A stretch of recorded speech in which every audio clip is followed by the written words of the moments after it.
Hi everyone, part two with Hana of Euro Staging. Super fun conversation about staging and how important it is in today's market. So stay tuned and I hope you enjoy.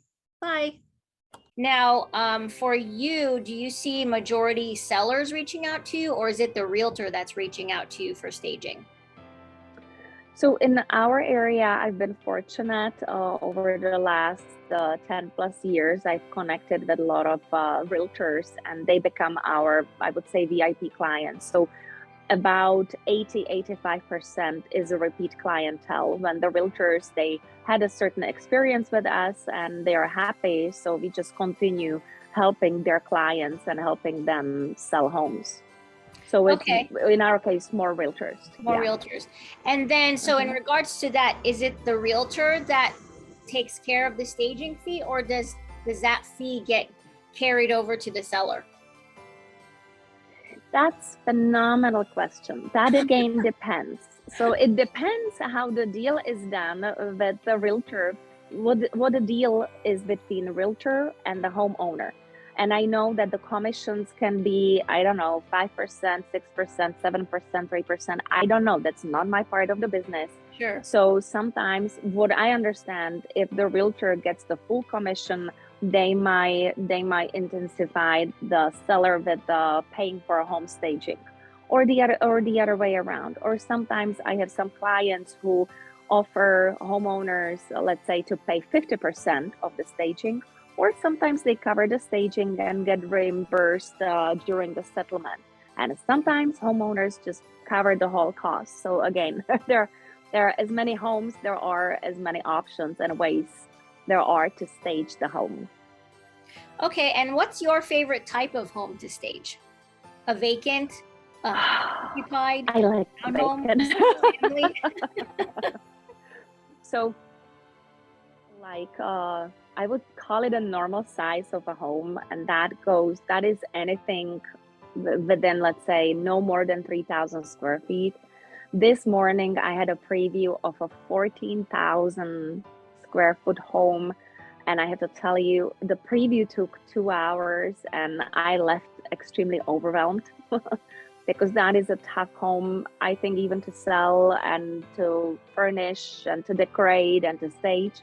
Yeah, so it's a lot of hours. Oh yeah. So anything under 3,000 square feet, I really love staging in DC because that's just, I would say DC is way more adventurous when it comes to a staging and can take more of a different, more interesting artistic approach. So those are my favorite homes, and definitely vacant because it is easy for us. Easier, definitely easier, and it's also cleaner, and the inventory is not in danger of Crayola or markers or Fido sleeping on it. Yeah, no, I agree, and I also agree with you too in regards to DC. I feel like the interior of homes in DC are just at another level versus somewhere in Northern Virginia or Maryland. No offense to Maryland or Virginia homeowners, but DC is just, the interior is just, I feel like, light years ahead in regards to the updates, whether it's the kitchen or the bathroom, the type of countertops, the backsplash. It's just, forward thinking, advanced interior design. So I agree with you, and they're bold. They are not afraid to mix and match. Where I live in Virginia, we are way more conservative. However, Virginia has some gorgeous mid-century modern homes. So I think that's my weak spot as well. Yeah. Mine too. I love a mid-century modern. When you're in real estate, you see a lot of, what are they called? They're called not the Craftsman, colonial.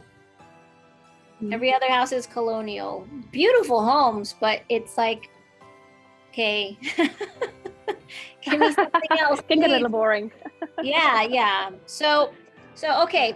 Now, for staging, can you give a little bit insight on how pricing works? Is it something per hour?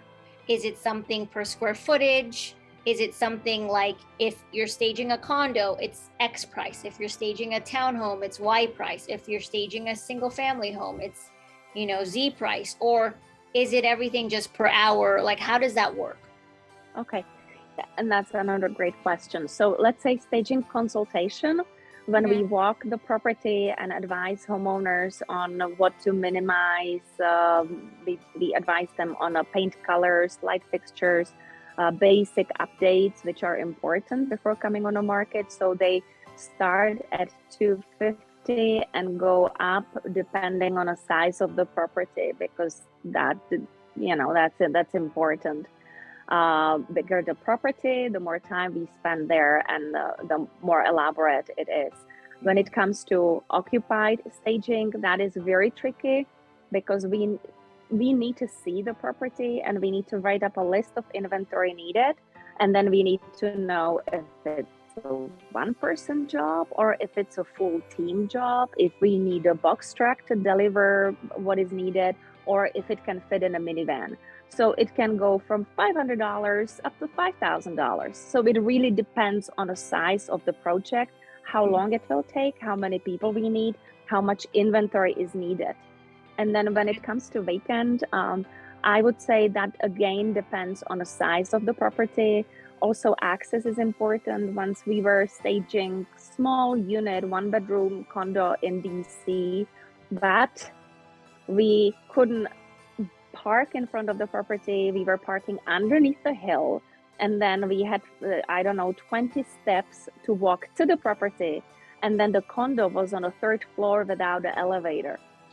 So you can imagine we were but it's part of the job. So we were bringing furniture, artwork, bedding, accessories, and it took us 2 days to prepare it and stage it, and we were definitely tired. So then again, that reflects in a cost. So it is, I cannot give you an average price or exact price, but it is definitely in thousands of dollars. So if some HGTV shows will tell you that the staging was $600, they're lying. Because that would be maybe cost of my mover for 3 hours. Yeah. And that's it.